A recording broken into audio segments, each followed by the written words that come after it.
मेरा मुल्क मेरा देश मेरा ये वतन शांति का उन्नति। আচ্ছা দাদু ভাই, তুমি জানো আজকের দিনে আমরা কেন পতাকা তুলি?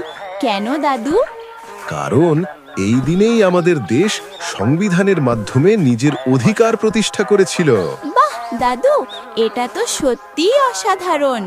হ্যাঁ দাদু ভাই, এই দিনের প্রতি আমাদের গর্ব করাই উচিত।